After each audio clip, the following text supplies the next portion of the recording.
क्या आपने लेप्टोस्पाइरोसिस का नाम सुना है? क्या आप जानते हो कि ये लेप्टोस्पाइरोसिस क्या है? चलिए मैं आपको बताती हूँ। लेप्टोस्पाइरोसिस एक ऐसा रेयर बैक्टीरियल इन्फेक्शन है जो एनिमल्स और इंसानों दोनों को अफेक्ट करता है। रेयर होने के बावजूद हर साल लगभग 1 मिलियन से भी ज्यादा लोगों को ये इन्फेक्शन होता है और उनमें से लगभग 60,000 लोगों की मौत भी हो जाती है। इसका मतलब रेयर होने के बावजूद ये एक खतरनाक बीमारी है, इसलिए इसके बारे में अवेयर होना जरूरी है। तो आज हम जानने वाले हैं लेप्टोस्पाइरोसिस के बारे में और इसके बारे में पूरी जानकारी लेने के लिए आप इस वीडियो को लास्ट तक जरूर देखें। लेप्टोस्पाइरोसिस लेप्टोस्पाइरा बैक्टीरिया से होने वाला इन्फेक्शन है जो बीमारी का रूप ले लेता है। ये इन्फेक्शन स्किन, नाक, मुंह और आंखों के जरिए शरीर के अंदर पहुंच सकता है। ये एक जूनोटिक डिजीज है, यानी इंसानों और जानवरों दोनों में ट्रांसमिट होने वाली बीमारी। शुक्र है कि लेप्टोस्पाइरोसिस के एक से दूसरे इंसान में फैलने का रिस्क काफी कम होता है। लेकिन ये बीमारी होती कैसे है, यानी बैक्टीरिया का ये इन्फेक्शन बॉडी में ट्रांसमिट कैसे होता है? तो जब एक इन्फेक्टेड एनिमल की यूरिन या रिप्रोडक्टिव फ्लूइड्स के डायरेक्ट कांटेक्ट में आया जाता है तो ये इन्फेक्शन हो सकता है। इसके अलावा कंटेमिनेटेड यानी दूषित पानी और मिट्टी के कांटेक्ट में आने से और ऐसा पानी पीने और खाना खाने से भी ये इन्फेक्शन बॉडी में ट्रांसमिट हो सकता है। मुंह, नाक और आंखों के जरिए तो ये बैक्टीरिया बॉडी में एंटर होता ही है। साथ ही स्किन में अगर कोई कट लगे तो उनमें से होते हुए भी ये इन्फेक्शन बॉडी में पहुंच जाता है। बॉडी में पहुंचने के बाद ये बैक्टीरिया ब्लड के साथ ऑर्गन्स तक पहुंचता है और इस तरह ये किडनीज तक पहुंच जाता है। किडनीज यूरिन के जरिए बॉडी के टॉक्सिक मैटर को बाहर निकालती है, जिसके साथ ये बैक्टीरिया भी बॉडी से बाहर निकल जाता है और फिर ये बैक्टीरिया दूसरे जानवरों और इंसानों तक फैलता जाता है। लगभग हर मैमल को ये इन्फेक्शन हो सकता है, फिर चाहे वो डॉग हो या हॉर्स। ये भी हो सकता है कि उनमें बीमारी के कुछ सिम्टम्स हो या कोई सिम्टम ना हो। ऐसे एनिमल्स जो लेप्टोस्पाइरोसिस से इन्फेक्टेड होते हैं वो पानी और मिट्टी को कंटेमिनेट कर सकते हैं और इस कंटेमिनेट पानी और मिट्टी से ये लेप्टोस्पाइरा बैक्टीरिया स्प्रेड होता जाता है।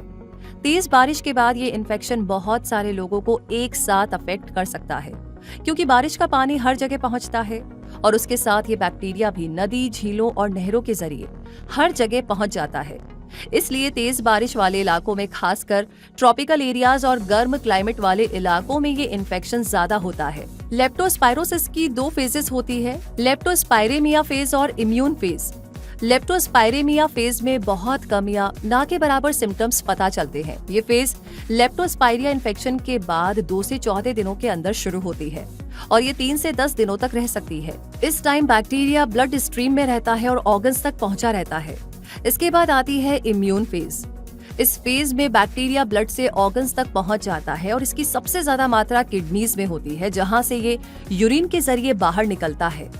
इस बैक्टीरियल इन्फेक्शन के सिम्टम्स क्या होते हैं, चलिए जानते हैं। कुछ लोगों में तो फ्लू जैसे सिम्टम्स नजर आते हैं, जबकि कुछ लोगों में कोई सिम्टम नहीं दिखाई देता। इसकी फर्स्ट फेज में यानी लेप्टोस्पाइरेमिया फेज में अचानक ये सिम्टम्स दिखाई दे सकते हैं। तेज बुखार, सिर दर्द, ठंड लगना, मांसपेशियों में दर्द, पेट में दर्द, आंखों का लाल होना, मतली और उल्टी आना, डायरिया और जॉइंटिस। और अगर इस इन्फेक्शन से वेल्स सिंड्रोम हो जाए तो इसके ऐसे सिम्टम्स दिखाई देते हैं। चेस्ट पेन होना, सांस लेने में तकलीफ होना, आंखों और स्किन का पीला पड़ना, स्टूल का काला रंग होना, यूरिन में ब्लड आना, कम यूरिन आना, खांसी के साथ खून आना और स्किन पर रैशेस जैसे रेड स्पॉट्स दिखाई देते हैं। सिम्टम्स जान लेने के बाद इस डिजीज का डायग्नोस और इलाज जानना भी जरूरी है। तो इस डिजीज को एक फिजिकल एग्जाम, ब्लड टेस्ट और यूरिन टेस्ट के जरिए डायग्नोस किया जाता है। ज्यादा बीमार होने की कंडीशन में चेस्ट एक्सरे और सिटी स्कैन भी किया जा सकता है। डायग्नोस के लिए डॉक्टर पेशेंट से सिम्टम्स के बारे में पूछते हैं और ट्रैवल हिस्ट्री के बारे में जानकारी लेते हैं और उसके हिसाब से टेस्ट और इलाज डिसाइड किया जाता है। और डायग्नोस के बेस पर लेप्टोस्पाइरोसिस कंफर्म होने के बाद इसे एंटीबायोटिक से ट्रीट किया जाता है और इस डिजीज से कौन से ऑर्गन्स अफेक्ट हुए हैं इस बेस पर एडिशनल मेडिसिन दी जा सकती है। लेप्टोस्पाइरोसिस किस तरीके से फैलता है और इसे कैसे डायग्नोस और ट्रीट किया जाता है, ये जान लेने के बाद ये पता लगाना भी जरूरी है कि हम कैसे लेप्टोस्पाइरोसिस से खुद का बचाव कर सकते हैं। तो इस डिजीज से इंसानों के बचाव के लिए कुछ कंट्रीज में वैक्सीन अवेलेबल हैं, इसलिए जो लोग इस वैक्सीन को लगवा सकते हो उन्हें जरूर लगवानी चाहिए। और वैक्सीन नहीं होने की कंडीशन में इन छोटी छोटी इंपॉर्टेंट बातों का ध्यान रखा जाना चाहिए। ऐसे पानी में नहीं तैरना चाहिए जिसमें जानवरों का यूरिन हो सकता है, जैसे बाढ़ का पानी। ऐसे एरियाज में ट्रैवल करने से बचना चाहिए जहां ये बैक्टीरियल डिजीज तेजी से फैल रही हो। और अगर ट्रैवल करना ही पड़े तो डॉक्टर से ऐसी मेडिकेशन लेकर आना चाहिए जो इस इन्फेक्शन से बचा सकती हो। एनिमल्स के साथ वर्क करते हुए प्रोटेक्टिव क्लोथ्स और शूज पहनने चाहिए। कंटेमिनेटेड वाटर और सॉइल के कांटेक्ट में आते टाइम भी अपने बचाव के लिए प्रोटेक्टिव क्लोथ्स और शूज पहने जाने चाहिए। नदियों, झीलों और नहरों के पानी को बिना बॉईल किए नहीं पीना चाहिए, ये कंटेमिनेटेड वाटर भी हो सकता है।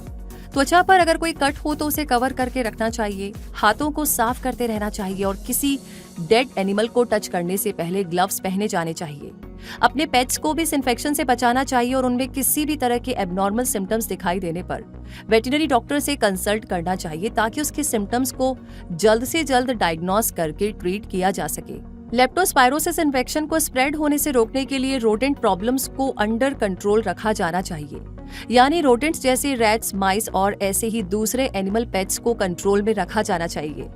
इस तरह इन सारी बातों को ध्यान में रखकर लेप्टोस्पायरोसिस इन्फेक्शन से बचाव करना पॉसिबल है। तो इस तरह अब आपने एक अनकॉमन डिजीज लेप्टोस्पायरोसिस के बारे में जान लिया है, जो सीरियस डिजीज का रूप भी ले सकती है और जानलेवा भी हो सकती है। तो आपको इस डिजीज से बचाव के तरीकों को याद रखना चाहिए और अपने आसपास सेफ और हेल्दी माहौल बनाना चाहिए। और इस तरह के सिम्टम्स दिखाई देने पर तुरंत डॉक्टर से मिलकर इसका डायग्नोस और इलाज करवाना चाहिए ताकि आप जल्द से जल्द इस बीमारी से छुटकारा पा सके। तो ये वीडियो, ये जानकारी आपको कैसी लगी कमेंट सेक्शन में जरूर बताइएगा। अपना प्यार हमारे साथ शेयर कीजिएगा। साथ ही साथ अगला टॉपिक जिस पर वीडियो देखना चाहते हैं वो लिख भेजिए।